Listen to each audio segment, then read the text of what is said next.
Assalamualaikum warahmatullahi wabarakatuh. Selamat pagi menjelang siang, sahabat Sono Budoyo. Apa kabarnya? Kalau hari Jumat biasanya kita ada yang namanya Sono Budoyo Sharing Session. Nah, kali ini spesial banget nih, sahabat Sono Budoyo, kita menyapa lagi karena sudah hampir 2-3 minggu itu kita nggak ada nih. Jadi ini spesial, jadi comeback lah, online comeback lagi. Kayak kalau Korea tuh comeback stage. Oh gitu, comeback stage ya. Anda kayaknya fokus dengan Koreaan ya? Gak juga sih, cuman dikit. Cuman dikit ya. Oke, sahabat Sono Budoyo, kali ini kita memiliki tema yakni merayakan keistimewaan Jogja. Jadi sangat spesial sekali bulan September ini di daerah yang istimewa ini, di bulan yang istimewa ini karena menjadi sebuah bulan yang buat orang-orang istimewa juga. Itu menjadi sebuah bulan yang penting untuk memperingati yang namanya keistimewaan Jogja. Di awal tahun kemarin, bahkan kalau sejarahnya pun juga ya, pengakuan Jogja ini jadi daerah istimewa juga. Amanat 5 September yang dalam yang ke-9, terus juga kalau yang sebelumnya, kalau sebenarnya sewindu undang-undangnya itu tuh pasnya di tanggal 31 Agustus kemarin. 31 Agustusnya sebenarnya. Jadi waktu apa namanya dalam yang ke-10 ini yang speech di Pagelaran itu adalah benar-benar pas sewindu pas 8 tahunnya. Jadi pas banget ya 31 Agustus dan 5 Septembernya itu ya semacam rangkaian lah, rangkaian untuk merayakan keistimewaannya. Oke, sebelum kita lanjut lebih dalam lagi, ini tadi udah speech di awal ya. Kita akan memperkenalkan terlebih dahulu sahabat Sono Budoyo. Bersama saya kali ini ada Erwita Gondohutami, yakni seorang abdi dalam di Keraton Jogja. Kebetulan begitu ya. Waduh. Apa kabarnya Mbak Erwita? Alhamdulillah baik, sehat. Dan semoga sahabat Sono Budoyo yang lagi nonton juga semuanya sehat-sehat ya. Asik ya, sahabat Sono Budoyo sehat-sehat pastinya ya. Ini gimana? Ada kegiatan di Keraton hari ini?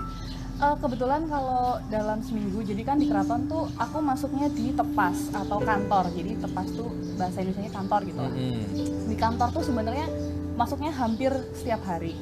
Minggu pun juga? Ya kalau ada sesuatu, kalau ada acara khusus. Cuman karena memang aku ambil break time atau libur tuh hari Jumat sama hari Minggu. Jadi biasanya Jumat sama Minggu emang slow. Tapi iya hari-hari lain biasanya masuk. Sabtu masuk.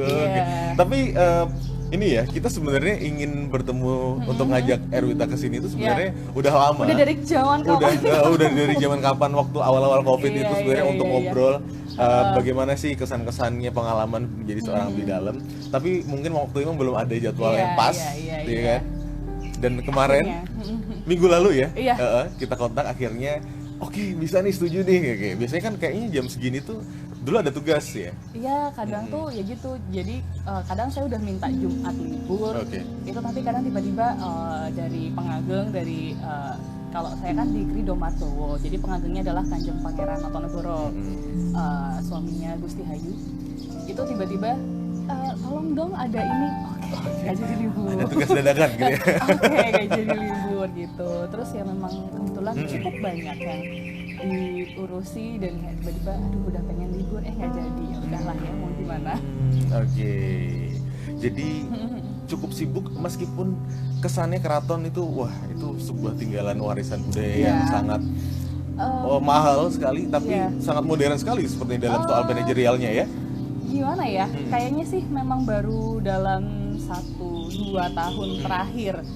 Jadi mungkin kalau sahabat Sono Budoyo yang selama ini melihat keraton abdi dalam sepuh-sepuh udah tua-tua dan kok kayaknya cuman kayak pada duduk-duduk gitu sih. Nah itu hanyalah sebagian kecil dari abdi dalam yang ada di keraton gitu. Jadi sebenarnya kalau abdi dalam tuh bisa dibilang ada sampai ribuan. Ya, dan bahkan di Kawedanan Krido Martowo sendiri di tempatku itu ada sampai 400-an. Iya, ada 400-an dan tugas kita memang macam-macam. Ada yang memang tugasnya adalah jaga.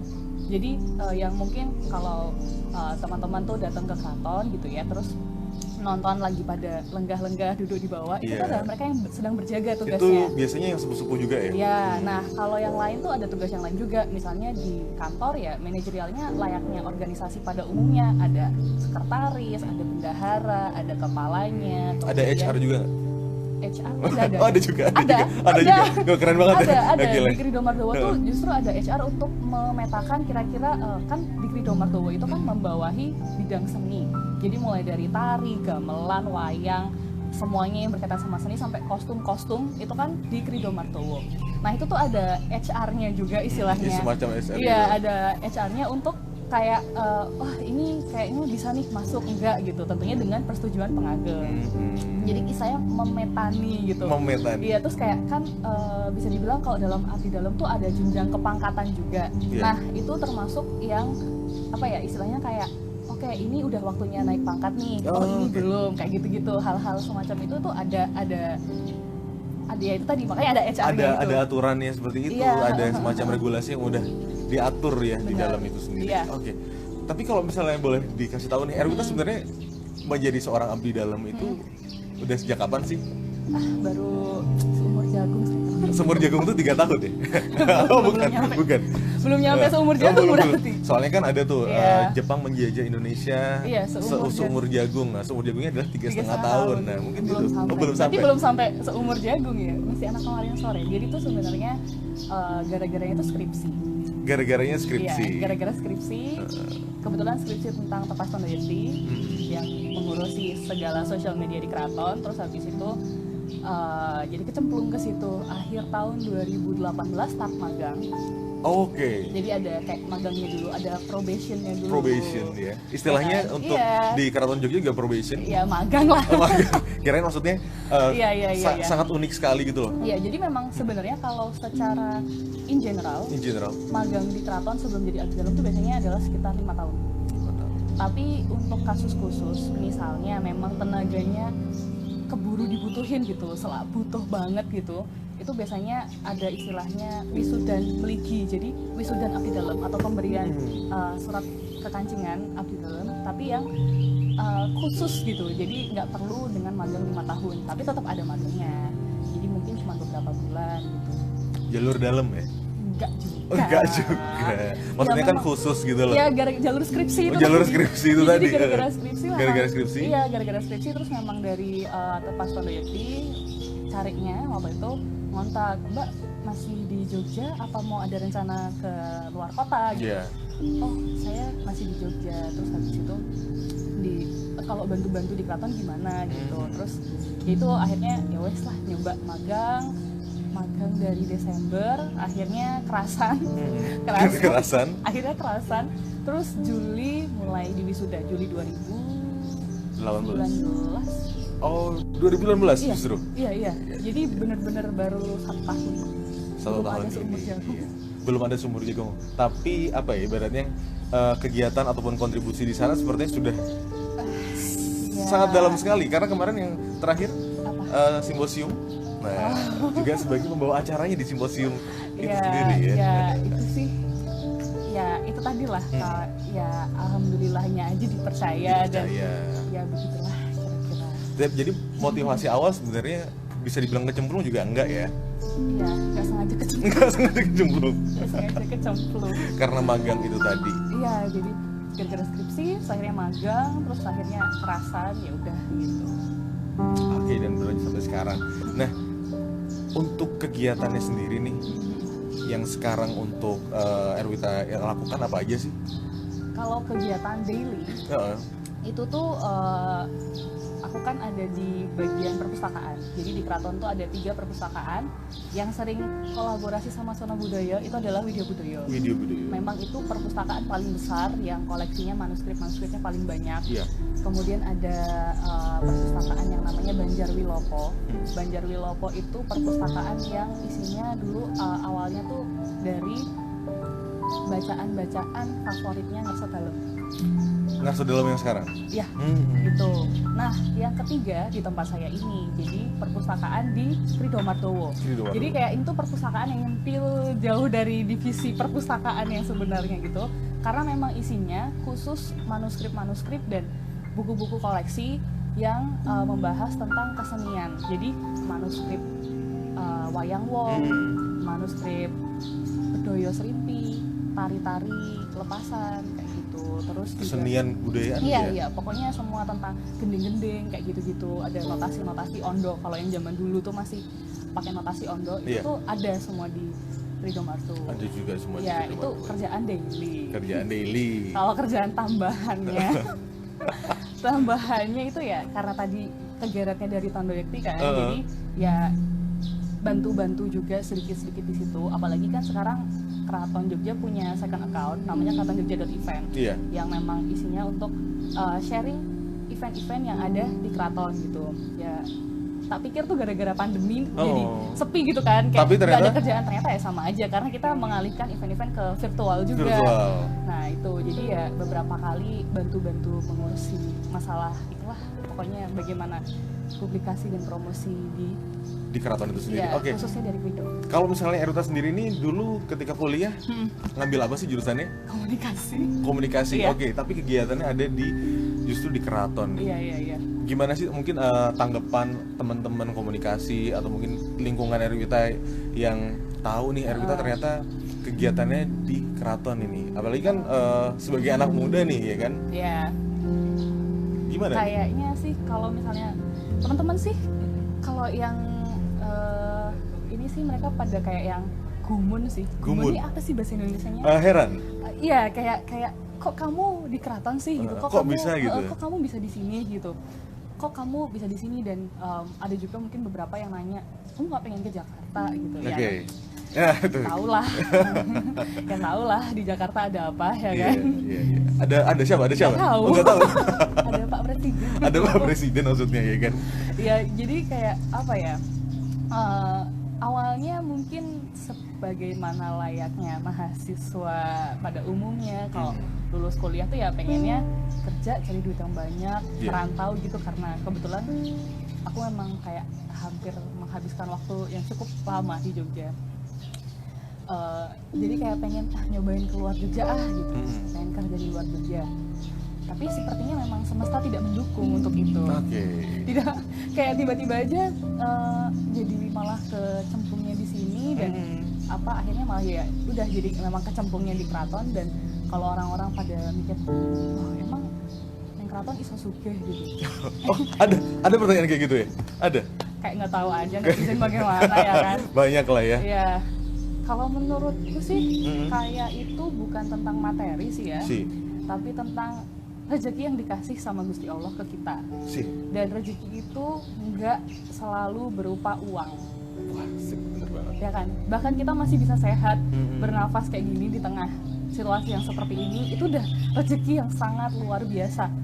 Iya kan, gitu. Jadi dari keraton juga aku belajar bahwa oh ya, memang rezeki itu bukan selalu tentang uang gitu, bukan selalu tentang materi, dan ada hal sedikit apapun itu jadi disyukuri juga, termasuk kayak yang tadi sempat kamu bilang tentang kesempatan jadi MC simposium, Betul sekali. International Simposium, itu bagiku rezeki banget yang Sangat prestis sekali sebenarnya. itu ya. rezeki banget yang aku nggak nyangka juga, oh kok aku ternyata dipercaya untuk ini kayak gitu. Itulah rezeki-rezeki yang apa ya, wujudnya bukan materi tapi jadi satu apa ya, yang jadi kayak istilah kayak menampar. Nih loh, rezeki itu bukan duit doang. Duit doang gitu ya. Iya, kayak gitulah istilahnya. Kesempatan-kesempatan spesial. Karena sangat eksklusif sekali loh ya. Tidak semua orang akan dipercaya untuk menghandle hal-hal seperti itu kan. Ya itu tadi namanya rezeki ya kan. Rezeki gitu ya. Jadi balik kalau misalnya rezeki akhirnya motivasi dong. Iya. Emang motivasi Erwita sendiri gimana sih untuk di keraton ini selama ini? Jadi kayak wah aku pengen nih untuk berkontribusi di keraton. Apa gimana di penggambarannya? Sebenarnya dulu tuh dari zaman kecil ya nggak ada kepikiran sama sekali ini aku bakalan jadi abdi dalam keraton. Iya. Benar-benar nggak ada. Cuman memang mungkin keluarga besar kebetulan itu adalah praktisi seni, mulai dari Pak De Bude, ibu, kakak-kakak sepupu, sampai adekku sendiri, itu tuh semuanya adalah penari. Aku dulu juga sempat latihan nari, cuman tidak menjadikan menari itu sebagai main job mungkin, cuman hobi aja sih gitu. Lebih ke kesenangan aja. Iya, lebih ke kesenangan aja dan hobi. Nah mungkin dari situ sih awalnya, jadi kayak zaman dulu banget tahun 2012an sempat latihan juga nari di keraton di Wido kan, kalau tiap hari Minggu sebelum pandemi itu selalu ada latihan. Iya. Tahun 2012 sampai 2014-an itu tuh. Itu masih sekolah ya? Iya, saya masih sekolah. Masih sekolah kita. Sekolah. Itu sering latihan ya, hal-hal kayak gitu sih mungkin yang pertamanya mendekatkan pada kebudayaan dan kesenian. Dari situ mungkin awalnya. Dan gimana ya, kayak dulu tuh sebenarnya kan waktu SMA ngambil jurusannya IPA. Oke. Sama, saya juga IPA sih, saya juga IPA. Ini kita langsung dihujat. Kamu anak IPA. Kok masuk ke sini masuk gitu? Ke sosum gitu. Iya gimana ya? Gimana? Jadi dulu tuh pengennya, iya nggak sih? Kayak apalagi keluarga besar mostly adalah anak sosum. Rasanya pengen jadi yang anti mainstream gitu, pengen nggak mau lah aku sama kayak saudara-saudara yang lain gitu. Fisika kimia yang harus digarap gitu iya, ya. Gimana gitu. Terus tiba-tiba nggak tahu kenapa kelas 3 SMA tuh adalah titik balik dimana kayak nggak, kayaknya meskipun aku bisa nih IPA tapi passionnya tuh nggak di situ.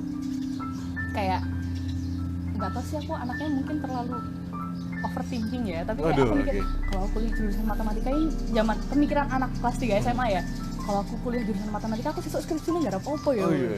Ya kan? Iya kan, nggak, bener-bener nggak ada bayangan karena selama ini karena almarhum Pak D itu adalah dosen dan dosen di seni gitu, banyak dosen soshum, jadi kayak yang kepikirannya tuh yang aku tuh akrabnya sama riset-riset yang soshum juga, jadi kayak yang insecure sendiri gitu kalau mau ngambil saintek gitu. Daripada tidak selesai, ya kan, terbengkalai. Nah, jadi mendingan saya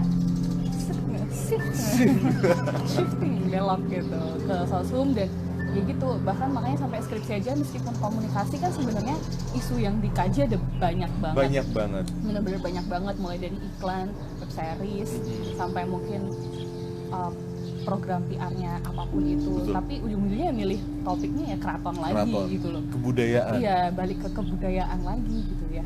Bahkan kan memang ada walaupun di komunikasi tapi fokusnya adalah kajian media dan budaya. Iya, gitu kan. nah jadi jatuhnya tetap ujung-ujungnya ke situ lagi. Jadi komunikasi tapi di dunia kebudayaan itu ada dan sekarang lagi dipraktekkan sama Erwita gitu ya. Iya. Bisa dibilang gitu? Iya, boleh lah. Boleh lah ya. Biar kelihatan ijazahnya ada gunanya. Tapi aku setuju banget ya sama yang disampaikan sama Erwita tadi itu, karena rezeki itu tidak hanya soal uang ataupun material, tapi kesempatan, terus juga kebermanfaatan kita di lingkungan, ya kan? Itu juga merupakan rezeki sih, karena siapa sih, kapan lagi sih gitu loh. Belum tentu juga nanti atau 5 atau 10 tahun lagi akan dapat kesempatan yang udah didapatkan sekarang ini misalnya gitu. Dan sangat istimewa juga sih Jogja dengan keratonnya. Tadi juga udah disinggung kuliah, Jogja itu juga kota pelajar, kota mahasiswa, ya kan? Dibilang ditinggal kok ngangenin ya. Tapi masih stay, ya dapatnya begitu-begitu aja gitu ya. Tapi ada semacam jawaban bahwasannya yang didapat itu tidak hanya soal material, tapi apa istilahnya?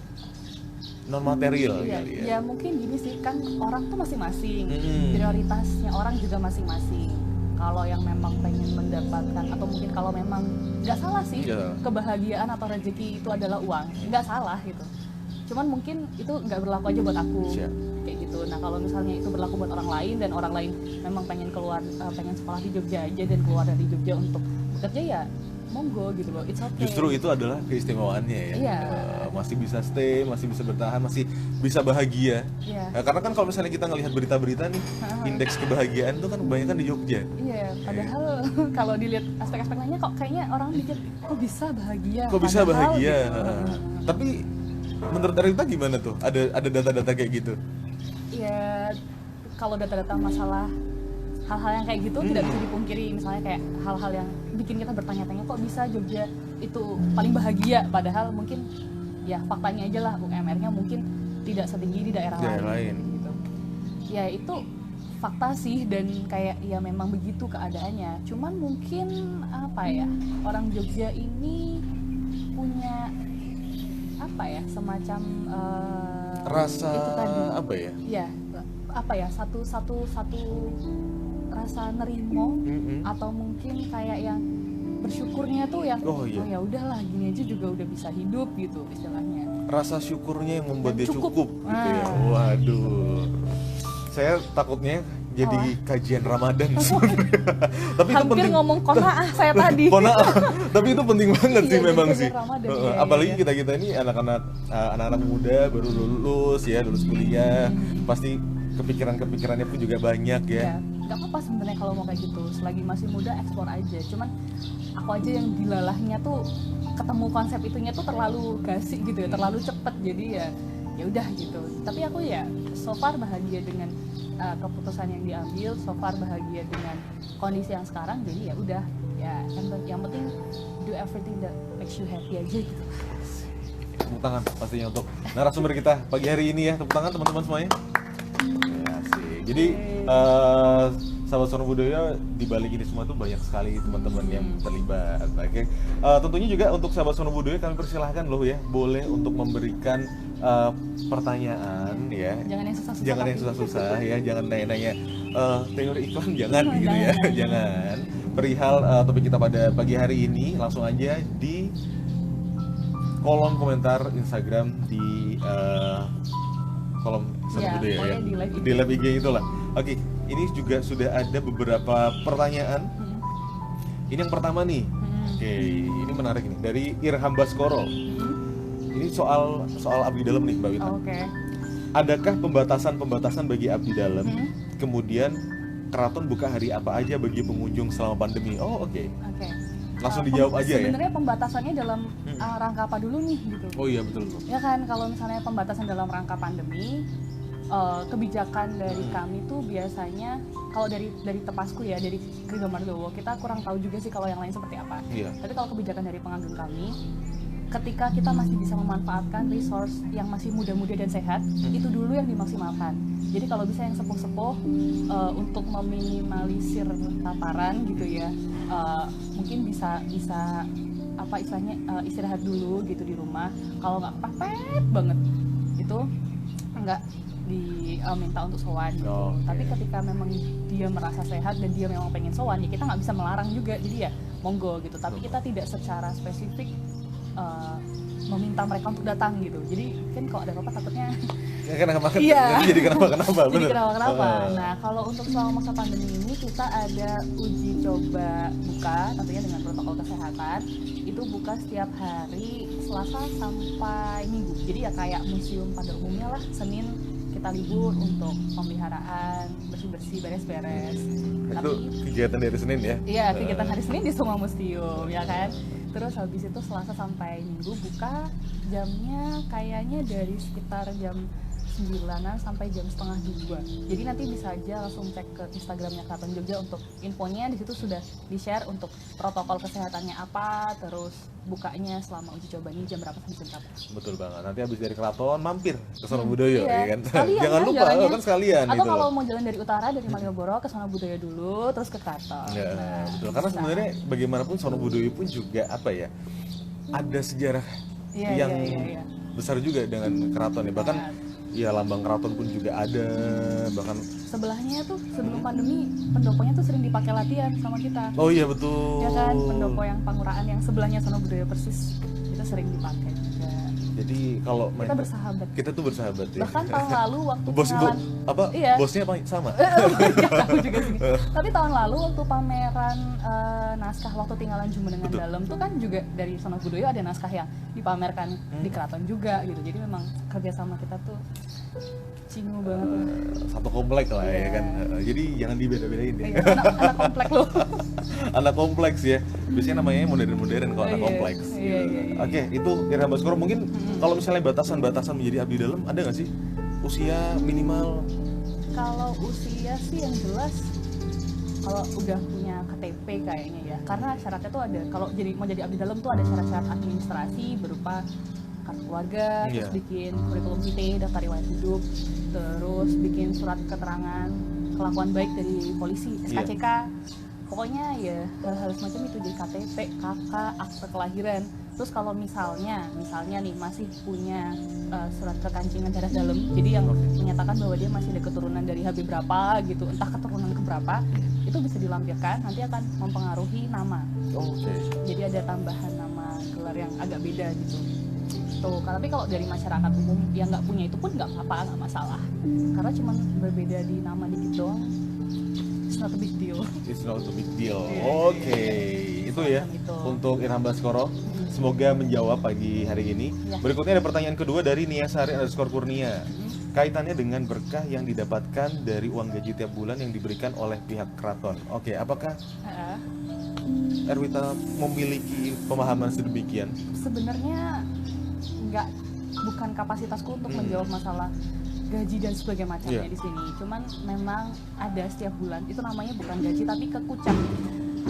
Jadi kekucah itu adalah istilahnya sedekah dari kaso dalam untuk abdi dalamnya yang diberikan per bulan. Oke. Dan itu kalau aku pribadi ya tak simpen terus, nggak tak pakai buat apa-apa. Oke. Cuman tak simpen aja gitu ya besok mungkin akan pakainya suatu saat ketika ngapa gitu, tapi yang jelas sampai Yang sekarang jelas masih disimpan. iya kalau sampai sekarang masih tak simpen sih. Berarti kalau misalnya aku bilang motivasinya Erwita itu adalah di sana adalah sebagai bentuk merayakan keistimewaan juga, setuju nggak sih? Jadi Bisa dengan jadi cara sih. untuk Iya. berkegiatan, mengabdikan diri. Secara nggak langsung jadinya jadi kayak usaha mungkin untuk berkontribusi untuk tetap merawat keistimewaan Jogja, Betul sekali. bisa dibilang gitu kalau bahasa garangnya gitu. Garangnya ya. Bahasa sangarnya gitu. Sangarnya gitu ya. Masalahnya gini loh, Erwita ini kan masih muda, Iya. tapi suka sekali dengan bidang kebudayaan, bahkan nggak ragu lah untuk terjun di keraton. Bahkan kalau misalnya kita melihat di sosial medianya aja nih ya, itu sangat passionate banget nih kan. Tapi Iya. tanpa harus meninggalkan minat-minat Iya. Erwita sama yang dunia-dunia yang lain Iya, sih. iya. Meskipun kayak kelihatannya kesannya kan kalau saya lihat sosmedku brandingnya ini mbaknya tuh keraton banget gitu. Iya. Tapi nggak gitu kok sebenarnya. Oh, nggak gitu juga. Saya tetap nonton drama Korea, saya tetap dengerin lagu-lagu Korea gitu kan. Ada yang hafal ya? Jangan tanya gitu. Oh, jangan tanya. Apal semua. Apal loh, semua. gading. Kayak gitu. Jadi kayak selain itu saya tetap menjalani kehidupan normal layaknya remaja-remaja masa kini, meskipun sudah tidak remaja lagi. Kita remaja ya. Kita masih remaja. Oh iya, masih ya? Masih. Walaupun sudah ada ya. Udah agak menuju tua tapi. Oke. remajanya. Tapi ya itulah fakta anak muda sekarang ya, nggak melulu anak muda ini mainnya suka ke mall aja, tapi mereka pun juga banyak anak-anak muda yang selain main ke mall, mainnya pun juga ke museum. Iya. Aku juga suka ke mall, tapi suka ke museum juga Suka gitu. ke museum juga. Nah, ini pertanyaan menarik juga nih. Kan tadi suka Korea nih, ya kan? Kalau di keraton boleh nggak sih nonton drakor atau dengerin lagu-lagu Korea? Ya boleh-boleh aja. Oh, ngapain boleh-boleh nggak aja. Aku tuh sering tahu sambil ngerjain tugas administrasi gitu kan. Kalau pas lagi ada latihan, jadi kalau di keraton tuh Wiyogo tuh ada jadwal latihannya gitu kan. Hari Senin, Rabu gitu misalnya. Tapi kalau hari Kamis kan ada aturan bahwa gamelan nggak boleh dimainin. Jadi oke. Kamis menuju ke Jumat. Jadi kayak startnya dari Kamis sore sampai ke Jumat pagi gitu kan. No music gitu ya? Nggak ada gamelan yang boleh dimainin. Nah itu biasanya kan sepi tuh, nggak ada apa-apa gitu. Kalau lagi banyak kerjaan ya dengerin lagu-lagu yang Korea atau mungkin lagu-lagu Billboard Top 500 juga ya sama aja gitu. Selayaknya anak muda pada umumnya Iya, gitu ya? Iya, nggak masalah. Nggak masalah. Oke, jadi apakah mungkin sahabat Sono Budoyo berikut ini habis ini mau langsung datang ke keraton? Ditunggu ya? Ya, boleh, kayaknya masih buka jam segini. Oh, masih buka ya? Sono Budoyo buka juga kan? Buka juga, betul. Karena Sono Budoyo sama, Sono Budoyo itu buka dari hari Selasa sampai hari Minggu. Senin juga libur. Benar. Dulu malah awalnya tuh keraton tuh nggak ada liburnya. Senin kan juga. Jadi tuh keraton tuh menerapkan kebijakan Senin libur baru mulai di tahun ini sebenarnya. Karena ya itu berkiblat pada museum-museum lain juga, karena kita juga merasa bahwa ya sih kita butuh satu hari untuk emang bersih-bersih, tata-tata, berbenah kayak gitu di setiap minggunya. Jadi memang akhirnya terus memutuskan yaudah kalau gitu Senin aja samain kayak museum yang lain. Jadi Gusti Bendoro. Siap, karena ibaratnya penanggung jawabnya adalah Gusti Bendoro Iya, ya. kalau untuk museum dan wisata. Untuk museum dan wisata. Oke, pertanyaan berikutnya dari Museum Dr. Yap. Wah, ini teman museum ini. Teman kita nih. Teman kita. Iya. Oke, untuk naskah atau manuskrip di keraton, apakah saat ini masih bisa diakses untuk umum selama pandemi? Sebenarnya masih bisa dengan protokol kesehatan tentunya, datang pakai masker jangan lupa, terus di setiap pintu masuk ada cek suhu, cuci tangan, kemudian emang kalau baca naskah tuh emang biasanya sebelum pandemi juga pakai sarung tangan, pakai masker sih sebenarnya. Itu udah protokol dari Protokol awal. membaca naskah bukan protokol pandemi sebenarnya ya. Memang protokolnya seharusnya seperti itu. Dan tapi kalau misalnya perpustakaan di keraton itu tuh bisanya diakses adalah dengan perizinan, surat izin. Jadi kalau misalnya mau riset atau mau apa, mau baca untuk keperluan penelitian gitu memang harus dengan perizinan. Nah mungkin ini juga yang orang-orang kurang tahu gitu ya, izinnya tuh kemana sih. Nah jadi tuh langsung aja bikin surat perizinan ditujukan ke GKR Condro Kirono, Pengageng Kawadanan Hageng Panitropuro. Dah pokoknya bikin surat ke situ karena semua surat tuh harus masuk ke Panitropuro untuk perizinan dan nanti baru misalnya akan didisposisi ke divisi masing-masing kayak gitu, termasuk ke perpustakaan atau mungkin kalau ada yang mau riset tentang arsitektur bangunan apapun itu Aksesnya ke situ. iya. Oke. Itu ya teman-teman dari Museum Dr. Yap ya, mungkin mau ingin mencari manuskrip perihal kesehatan mata sepertinya. Itu bisa kali ya. Mungkin ada ya, mungkin. Soalnya koleksi banyak banget dan itu kayaknya sih kalau bagian itu ada di Video Budoyo mungkin ya. Jadi aku sih kurang tahu katalognya ada apa di sana karena emang sebanyak itu gitu. Oke, terima kasih untuk sahabat Sono Budoyo yang sudah bertanya. Berikutnya juga masih kami persilakan untuk bertanya karena kita masih sampai jam 11 masih live bersama Erwita Gunung Utami. Ya sih, bener ya? Iya, ada tengahnya agak lupa sih. Oh, ada Erwita Danu Gunung Utami. Oh, Danu Gunung Utami. Oke. Kita ngomongin soal UUK lah ya. Oke. Iya. Kan dari muda udah di sini ya? Bukan dari muda sih, dari sekolah lah, sekolah. Iya, dari TK lah. Sekolah, dari TK pun juga udah di sini. Iya. Jadi ingat 8 tahun yang lalu itu kan Jogja itu rame banget tuh. Iya, soal ada yang referendum, ada ketidakterimaan dengan pemerintah pusat. Apa sih yang ada di pikiran Erwita waktu itu sebagai anak sekolah? 8 tahun yang lalu tuh berarti aku masih ngapain ya? Kayaknya masih SMA nih. Iya, SMA ya kayaknya ya. Ya waktu itu sih cuman kayak ini ada apa sih gitu, kenapa sih sampai kayak gini gitu. Terus setelah coba googling zaman segitu internet juga udah lumayan meskipun nggak semasif sekarang tapi udah lumayan kan, coba cari-cari tahu oh ternyata ini gitu. Terus kayak waktu itu sih aku masih yang ya udahlah terserah aja gitu mau gimana. Kalau misalnya Jogja lepas misalnya amit-amitnya nih ya Jogja lepas dari NKRI ya berarti lucu ya kita ke Klaten aja pakai paspor gitu. Ya bercandaan orang-orangnya kan. Ke Wonogiri aja pakai paspor. Iya, kita ke Solo pakai paspor gitu. Mau ke Borobudur nih kan itu udah di Magelang kan. Betul. Kan, mau ke Borobudur nyebrang sungai itu ya. Mungkin kantor imigrasinya di antara sungai itu kali ya. Iya, itu kayak bayanginnya tuh kayak lucu gitu. Tapi kayak begitu keluar undang-undang keistimewaan terus kayak yang ya udah memang apa ya, menyadari bahwa Jogja tuh perjuangannya cukup besar untuk NKRI, untuk Indonesia. Dan ketika jadi abdi dalam itu kan ada paliatan, jadi ada kayak semacam apa ya, sekolah, seminar, apa sih kayak workshop, kayak semacam pemaparan penataran materi. gitu. Iya ada kayak penataran gitu. Jadi sebelum jadi abdi dalam dan setelah jadi abdi dalam itu ada cerita tentang gimana undang-undang keistimewaan, sejarahnya, terus sampai yang kenapa sih Jogja disebut istimewa. Dan dari situ kayak yang ya pantas kalau orang-orang sampai seribut itu dulu 8 tahun yang lalu gitu. Kayak dari situ ya pantas ya kalau memang zaman segitu tuh orang-orang begitu nggak terima gitu saya sama pemerintah pusat ketika mau menghapuskan keistimewaan DIY. Karena ya kalau dari segi historis memang Yogyakarta tuh emang negari Martiko, negara yang merdeka udah dari zaman tahun kapan, udah dari ratusan tahun yang lalu. Ulang tahunnya kita aja lebih misalnya kayak angkanya tuh udah lebih banyak daripada Indonesia 3 gitu digit kan. Iya udah 3 digit ya kan, Indonesia masih 2 digit kan. Nah terus kayak dari situ terus melihat bahwa Ngerasa dalam ke-9 itu sangat mendukung NKRI kayak gitu ya. Jadi kayak rasanya kayak ya pantas juga sih kalau memang jadi daerah yang istimewa, apalagi memang sampai sekarang sebenarnya keraton tuh kan utamanya memang adalah lembaga kebudayaan, institusi kebudayaan.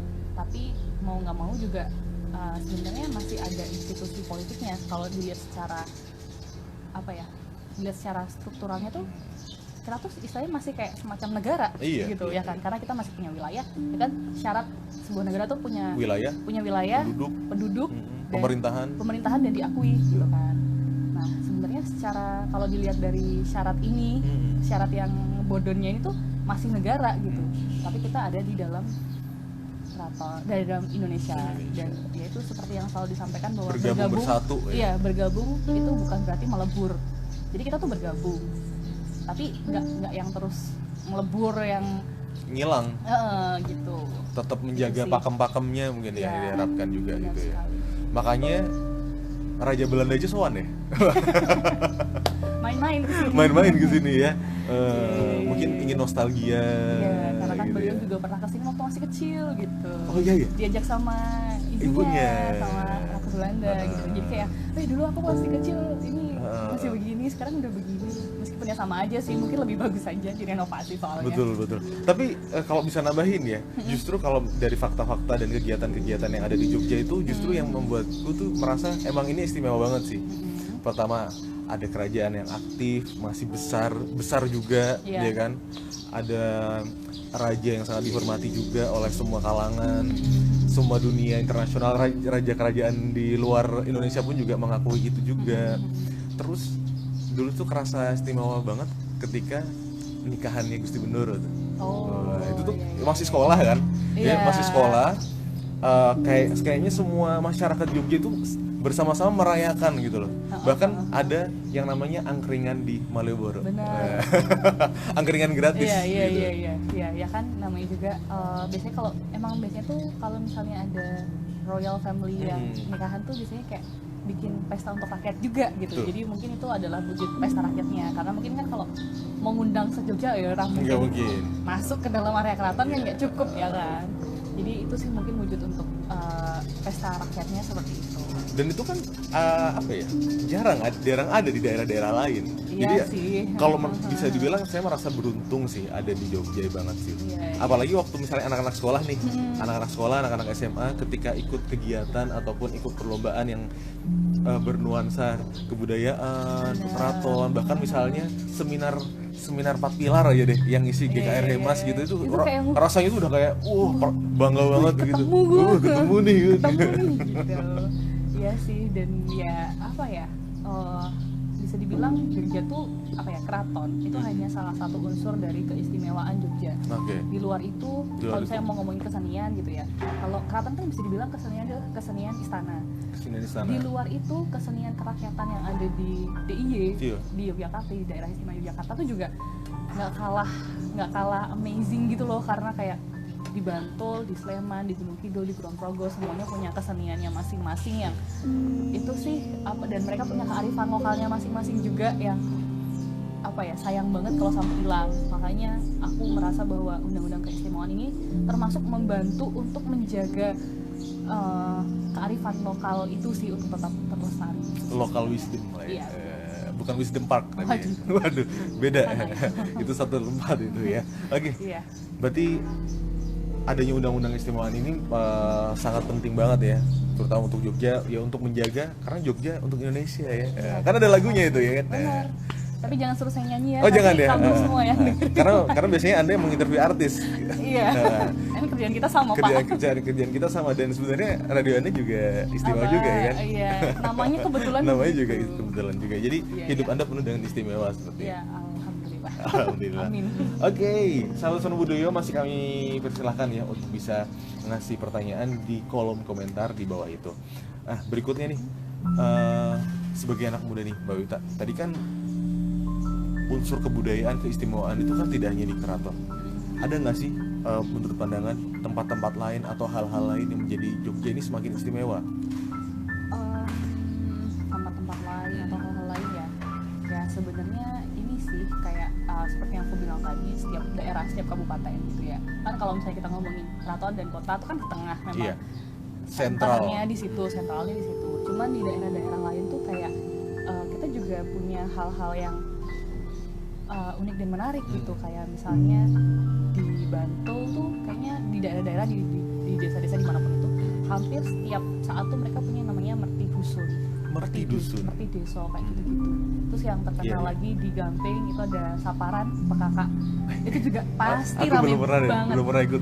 Itu Aku gimana? juga, Itu gimana aku sih? juga, Teh? aku juga sejujurnya belum pernah nonton gitu. Iya. Cuman kayak pengen kapan-kapan tertarik nonton. Cuman kayak gara-gara pandemi ini nggak tahu sih bakalan bisa atau enggaknya tuh bagaimananya. Tapi yang jelas hal-hal kayak gitu tuh kayak itu kan awalnya dulu yang gara-gara kalau zaman dulu legendanya tuh gara-gara harus ada sepasang manten yang ditumbalkan, dikorbankan Oh, oke. gitu. Terus makanya untuk mengganti itu makanya dibikin kayak makanan dari ketan apa gitu ya, correct me if I'm wrong ya, aku agak-agak lupa inget, itu dibikin menyerupai manten, terus di dalamnya diisi gula aren. Jadi kalau dibeleh kan kayak darah, Kayak darah. padahal sebenarnya bukan manusia. Oh, berarti itu prosesnya ada pembelian juga ya? Kayaknya sih gitu. Jadi kayak menarik gitu loh hal-hal kayak gitu, dan itu kan sebenarnya bukan dari keraton, tapi memang local wisdom yang ada di masyarakat aja. Inisiatif dari masyarakat Ya penduduk memang setempat.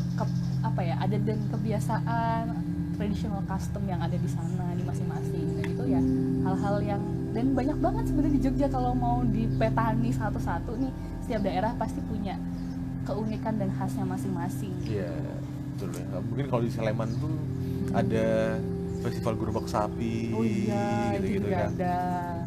Jangan disebutin Ya, istilah bahasa Jawanya sopirnya ya, nanti tidak. kita dikira berkata kasar ini. Istilahnya festival gerobak sapi Iya. ya kan. Tapi karena Sopirnya. lama Iya, ya iya, dia iya, disebut iya, itu iya, gitu itulah ya. pokoknya ya. Udah tahu kan ini? Udah tahu ya. Oke, tapi juga istimewanya Jogja juga walaupun di desa nyaman gitu ya. Iya, kayak Ada rasa nyaman aja ya. bener-bener. Pernah tinggal di desa waktu KKN. Ya. Tinggal di desanya pas KKN. Saya KKN juga di Jogja Iya, sih sebenarnya. aku KKN juga di Jogja, di daerah Seri Gading, di Sanden. Itu kayak ya gimana ya, way of life-nya tuh mereka memang yang apa ya, masih bertani dan sebagainya macamnya. Terus kayak mereka dengan kehidupannya yang sederhana tapi nggak dibilang kuno gitu loh, gimana ya, mereka tetap menggunakan teknologi, mereka juga tetap mengupgrade ilmu mereka, tapi mereka juga nggak meninggalkan lokal wisdomnya gitu. Jadi kayak itu Iya, yang tradisional menarik. tapi ya modern Iya, gitu. iya, memang itulah hal yang bisa kita lakukan untuk menjaga biar kebudayaan terus kearifan lokal itu tuh nggak hilang di dalam zaman, adalah dengan memanfaatkan teknologi untuk sharing lebih jauh tentang hal-hal itu. Sip, ya, seperti kegiatan kita sekarang ini ya, Iya. ya memperkenalkan Iya. adanya budaya-budaya Iya. tapi melalui media-media sekarang. Nah, Oke, berikutnya nih ada pertanyaan keempat dari Fight Dean. Oke, Dekan kayaknya ya. Menarik ini pertanyaannya, sebenarnya ini juga yang ingin saya tanyakan di akhir nanti. Tapi ini langsung aja. Keistimewaan menurut kakak sendiri apa sih? Pertanyaan sulit ini guys. Keistimewaan itu kalau dari segi apa ya, kasaran gampangnya ya, it's kind of privilege. Privilege. Iya. Dan menurutku semuanya tuh istimewa, nggak cuma di Jogja aja, daerah-daerah lain itu juga punya keistimewaannya masing-masing. Cuman di Jogja kenapa bisa langsung tiba-tiba undang-undang keistimewaan ada? Itu adalah karena pendukung keistimewaannya ini banyak, dari segi historical, dari segi dari berbagai macam aspek, dari segi itu tadi sejarah, terus pemerintahan, terus dari segi kebudayaan. Kalau kita ngomong kebudayaan sebenarnya luas ya, karena itu kan nggak cuma tentang seni aja, tapi juga tentang way of life, terus dari segi Makanan pun juga ada. makanan, kuliner dan sebagainya macamnya. Pokoknya semua hasil produk kehidupan manusia itu kan kebudayaan. Nah itu tuh yang istilahnya sangat mendukung untuk term keistimewaan ini bisa melekat di Jogja gitu. Jadi selagi kita itu dikasih privilege juga sama pemerintah pusat untuk apa ya istilahnya, menjadi daerah yang istimewa dan diakui keistimewaannya oleh pemerintah pusat, ya marilah kita memanfaatkan keistimewaan ini untuk benar-benar menjadi sesuatu yang istimewa. Iya. Gitu sih. Memanfaatkan menjadi sesuatu yang istimewa. Oke. Ya. Berikut ya, lanjut nih. Gimana sih cara kita untuk memanfaatkan keistimewaan itu sendiri? Apalagi kita fokusnya sebagai anak muda nih.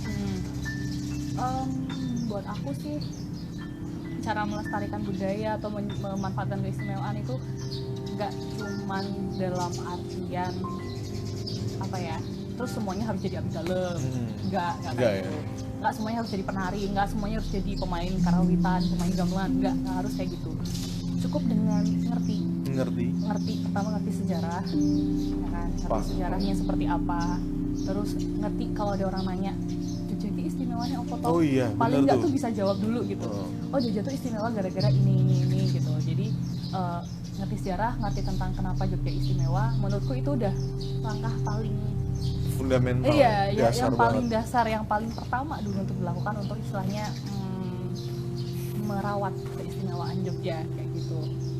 Barulah selanjutnya nanti kalau dari situ kan lama-lama akan jadi kenal sama budayanya. Oh ternyata di Jogja tuh uniknya karena ada ini gitu. Iya.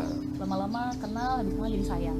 Iya kali sayang, bener banget ya. Sayang sama daerahnya, akhirnya ingin berkontribusi lebih tepatnya Iya. Lebih kepada kontribusi, ingin berkegiatan. Bagaimana sih kita merayakan keistimewaan Jogja itu sendiri? Pengen apa sih yang bisa aku lakuin? Nah, apa yang bisa kamu lakuin itu adalah jawaban masing-masing gitu. Cool. Itu nanti akan ketemu jawabannya sendiri seiring berjalannya waktu. Kalau misalnya kamu adalah seorang dokter, Iya. ya membuka sekolah dokter atau jadi mahasiswa dokter yang baik, ya kan? Iya, Itu juga. semuanya ya asal kita bermanfaat bagi diri sendiri minimal, Iya. dan syukur-syukur bagi orang lain, dan lebih jauhnya lagi bagi daerah istimewa Yogyakarta, itu udah menjadi bagian dari merayakan keistimewaan Yogyakarta dari bidang masing-masing. Dari bidang masing-masing. Oke, tapi bener banget sih, karena juga gimana sih menjadi pertanyaanku sebenarnya beberapa tahun ini kayak wah pengen nih kegiatan yang lebih masuk lagi, ibaratnya lebih bermanfaat lagi. Anda jadi duta museum Seperti sudah itu. ini. Lah Anda juga jadi abdi dalam di keraton gitu. Iya. Itulah menjadikan pertemuan kita hari ini. Jadi Iya. ingin mengulik ini bagaimana sih anak-anak abdi dalam Iya. dengan merayakan keistimewaan Jogja itu sendiri gitu loh. Makanya jadinya banyak sekali sih bidang-bidang yang bisa kita kasihkan untuk merayakan ini, mau kedokteran, kayak mau komunikasi, mau anak-anak teknik. Yang penting bermanfaat dan memang baik untuk Iya. masyarakat itu sendiri. Ya, even mungkin sahabat Sona Budaya cuman suka datang ke pameran gitu-gitu, Iya. itu udah termasuk karena kan Oke, iya iya. kan, karena kan Betul mengapresiasi kesenian yang lahir, tumbuh dan berkembang di Jogja itu juga sebagai bagian dari cara kita untuk merayakan keistimewaan gitu kan. Makanya nggak salah kalau mau datang ke pameran-pameran sini kan ada banyak tuh. Banyak di banget. Jogja. Bentar lagi juga Sono Budaya bakal ada pameran. Nah, datang ke pameran. Datang ke pamerannya. Nanti ketemu Mbak Erwita. Iya boleh. Boleh ya. Janjian tapi ya. Janjian tapi ya. Bener, karena bentar lagi bakal ada si pameran. Tapi Oh, padahal kemarin habis pameran juga ya. nunggu official resmi. Oke, kemarin terakhir Boleh kasih. pameran ini kan yang Rajata, Iya, ya kan? Perak gitu ya. Perak. Keren banget ya. Habis Datang nggak? Perak apa lagi? Da- Gak sempat itu, aku sedih Oh. banget. Besok lah ya yang ini ya. Yang ini. habis ini ya, yang habis ini. ya. Ya. Aku sempetin beneran mau datang mampir aku. Tapi udah main ke Sono Budaya? Eh, Kapan terakhir kali main ke Sono kapan Budaya ya ini? terakhir kali aku main ke Soma Budaya ya? Di luar hari ini ya? Iya, di luar hari Di ini. luar hari ini ya? Kapan ya? Udah agak lama sih, makanya aku tuh kayak udah lama banget pengen main yang muter-muter museum Jogja, se-Jogja gitu. Cuman kayak ya itu tadi waktunya ya kan. Tuh. Kegiatan Kalau ada ya, ada kegiatan sebagai abdi dalam Iya. juga. Benar sekali. Jadi kalau pas lagi slow pasti aku akan main. Main ke Iya. Sono Budaya. Oke. Dan untuk sahabat Sono Budaya, ada pertanyaan lagi? Gak ada? Oke, ini udah masuk ke segmen terakhir. Mungkin Mbak Erwita boleh nggak sih ngasih closing statement untuk sahabat Sono Budoyo, untuk anak-anak muda, gimana sih kita menanggapi keistimewaan Jogja ini dan harapan dari Mbak Erwita sendiri? Pertama mungkin harapan dulu ya, harapan dengan adanya keistimewaan Jakarta, semoga kita bisa memanfaatkan itu untuk menjadi pribadi yang istimewa. Karena ketika kitanya sendiri sudah istimewa, kan, otomatis kita pasti akan bermanfaat untuk diri kita sendiri, lingkungan sekitar, dan lebih-lebih lagi Yogyakarta, dan itu akan semakin memperkuat keistimewaan itu sendiri. Gitu. Harapannya sih gitu. Jadi istilahnya keistimewaan itu jangan cuma dilihat, wah ada danais atau apa-apa ya. No. Nggak cuma masalah itunya aja, tapi juga bagaimana kita bisa merefleksikan itu untuk apa ya istilahnya menjadi pribadi yang lebih istimewa lagi gitu. Terserah menginterpretasikan istimewanya seperti apa ya kan gitu. Kemudian untuk closing statement ya udah deg-degan apa ya intinya Bukan skripsi Bu ya? bukan skripsi ya untungnya ya. Intinya untuk sahabat Sono Budoyo yang lagi pada nonton, terima kasih sudah menjadi bagian dari orang-orang yang istimewa di Yogyakarta ataupun di luar Jogja, karena kamu tidak harus menjadi orang Jogja untuk menjadi orang yang istimewa. Itu sih. Dan tetaplah menjadi orang yang istimewa dengan terus belajar dan sharing tentang kesenian dan kebudayaan, gak cuma tentang Jogja aja tapi juga dari Indonesia. Keren banget. Tepuk tangan dong untuk Mbak Erwita. Gila. Cocok banget ya untuk jadi Ayu di dalam ya. Tapi setuju ya, Iya. bahwasannya keistimewaan itu tidak hanya soal benda ataupun bangunannya saja, tapi dari pribadi kita sendiri ya. Karena kalau misalnya jatuhnya udah pribadi kita istimewa, dari pribadi menjadi kelompok masyarakat, dari kelompok masyarakat kecil jadi besar, Ya. akhirnya jadi provinsi itu sendiri. Semua orang yang ada di Jogja itu istimewa dan bisa menginspirasi untuk masyarakat di luar Jogja. Jadi tadi benar juga bahwasannya tidak harus menjadi orang Jogja untuk menjadi istimewa, tapi bisa mengambil apa ya, nilai-nilai Yang baik-baiknya. yang baik-baiknya Jogja bisa diambil, terus bisa diterapkan dalam kehidupan sehari-hari, sopan santun ya kan, terus ramah, apalagi Ketawa-ketawa, bersyukur, nggak ketawa-ketawa jelas. jelas ya. Kalau ada masalah ditinggal ngopi dulu gitu ya. Ini kita kurang kopi aja sih sebenarnya. Iya. Tumblernya isinya bukan kopi ya. Tumblernya bukan kopi ya, tapi ini spesial sih. Nanti bakal ada kesempatan untuk bisa mendapatkan souvenir menarik, khususnya tadi untuk sahabat Sono Budoyo yang sudah memberikan pertanyaan. Oke, siap. Demikian sahabat Sono Budoyo, untuk Sono Budoyo sharing session kita edisi kali ini merayakan keistimewaan Jogja.